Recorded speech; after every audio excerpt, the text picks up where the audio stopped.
चलो तुम्हें समझाता हूँ मैकेनिज्म ऑफ ब्रीदिंग, वो भी कुछ सेकंड्स के अंदर। यहाँ से सवाल बनता है नीट में, कैसे पूछा जाता है वो समझो जरा। पहले तो यहाँ पे ये समझना है, ये मैंने लंग्स बनाया है और यहाँ से रिब्स निकाल कर दिखाई और ये आपकी बैकबोन है ना। तो रिब्स ऐसे निकल कर आगे की तरफ से आ रही होती हैं। और आपको ये बात पता है कि मसल्स कौन कौन सी इन्वॉल्व होती है, ये हम अक्सर भूलते हैं। मसल्स यहाँ पे ध्यान रखना है, दो रिब्स के बीच में बाहर तरीके से एक्सटर्नल इंटरकोस्टल मसल यूज होती है।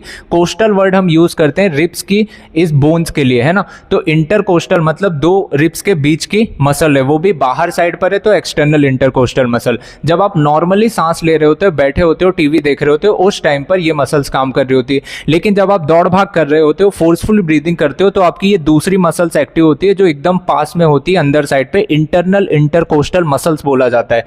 और कौन सी मसल यूज होती है, नीचे डायफ्राम की एक मसल्स होती है जो कि डोम शेप में होती है, उसका भी रोल आया होता है। इसका अभी तीनों का मतलब समझाता हूं कैसे होता है। और प्रेशर और वॉल्यूम के रिलेशन के बीच पर ही क्या होता है, मैकेनिज्म ऑफ ब्रीदिंग चल रही होती है। मतलब कि वॉल्यूम जितना ज्यादा बढ़ेगा, प्रेशर उतना ज्यादा कम होगा। और हमें अपने बॉडी के अंदर प्रेशर को घटाना पड़ता है ताकि बाहरी प्रेशर अंदर के तरफ आ जाए, मतलब एयर अंदर आ जाए, तभी तो हम बोलेंगे इनहेलेशन हो गया। तो यही हमें करना होता है कि वॉल्यूम हमें बढ़ाना होता है हमारे लंग्स का। कैसे करते हैं उसे देखो। यहाँ पे हम क्या कर रहे हैं, सिंपली इनहेलेशन के टाइम पे एक्टिव प्रोसेस है। यहाँ पर डायफ्राम कॉन्ट्रैक्ट करता है, मतलब कॉन्ट्रैक्ट करके फ्लैट हो जाएगा। डोम शेप होता है, अब ये फ्लैट हो जाएगा, है ना।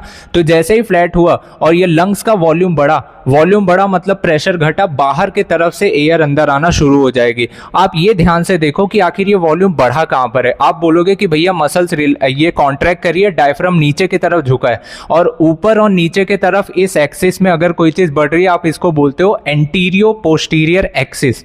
दूसरी मसल एक्सटर्नल इंटरकोस्टल मसल, जब ये कॉन्ट्रैक्ट करेगी तो क्या होगा, जब आप सांस लेते हो तो रिब्स बाहर की तरफ आती है, मतलब कि फॉरवर्ड और बैकवर्ड की तरफ। आप बोलते हो डॉर्सो वेंट्रल एक्सिस में क्या हुआ है, वॉल्यूम बढ़ा है। तो ये आपका क्या है, इनहेलेशन हुआ है। इसी का उल्टा अगर मैं कर दूं तो क्या हो जाएगा, एक्सहेलेशन, मतलब डायफ्राम रिलैक्स कर जाएगा, एक्सटर्नल इंटरकोस्टल मसल क्या हो जाएगा, अपने नॉर्मल पोजीशन पर आ जाएगी। आप मेरे सवाल का जवाब देना कि आखिर रेस्पिरेटरी रेट होता क्या है, कमेंट करके इसका आंसर देना। और मिलते हैं नेक्स्ट वीडियो में। सेव जरूर कर लेना वीडियो को, ताकि ये वीडियोस आपकी हेल्प कर रही हूँ कम से कम टाइम में रिवीजन करने में।